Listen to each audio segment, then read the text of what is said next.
ಮಾಲೂರು ವಿಧಾನಸಭಾ ಕ್ಷೇತ್ರದ ಮರು ಮತ ಎಣಿಕೆ ವಿಚಾರಕ್ಕೆ ಸಂಬಂಧಪಟ್ಟಂತೆ ಕೋಲಾರ ಹೊರವಲಯದ ಟಮಕ ಬಳಿಯ ಕೃಷಿ ವಿಜ್ಞಾನ ಕೇಂದ್ರದಲ್ಲಿ ಮರು ಮತ ಎಣಿಕೆಗೆ ಸಿದ್ಧತೆಯನ್ನು ಮಾಡಲಾಗಿದ್ದು, ಕೋಲಾರ ಡಿಸಿಎಂ ಆರ್ ರವಿ ಹಾಗೂ ಎಸ್ಪಿ ನಿಖಿಲ್ ಅವರಿಂದ ಸ್ಥಳ ಪರಿಶೀಲನೆ ಮಾಡಲಾಗಿದೆ. ಸುಪ್ರೀಂ ಕೋರ್ಟ್ ನಿರ್ದೇಶನದಂತೆ ಇದೇ ತಿಂಗಳ 11ರಂದು ಮರು ಮತ ಎಣಿಕೆ ನಡೆಯಲಿದ್ದು, ಕೋಲಾರ ಜಿಲ್ಲಾಡಳಿತದಿಂದ ಮರು ಮತ ಎಣಿಕೆಗೆ ಸಿದ್ಧತೆ ಮಾಡಲಾಗಿದೆ.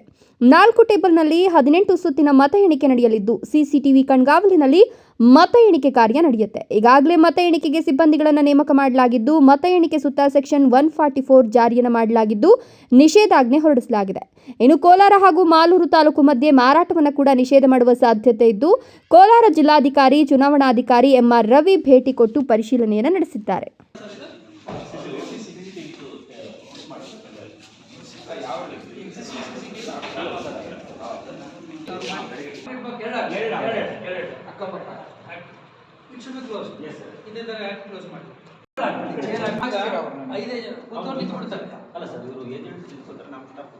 ಕುತ್ಕೊಂಡ್ರೆ ಏನ್ ಮಾಡಿ ಗೊತ್ತಾ, ಒಂದು ಸ್ಟೂಲ್ ಹಾಕಿ ಇಲ್ಲ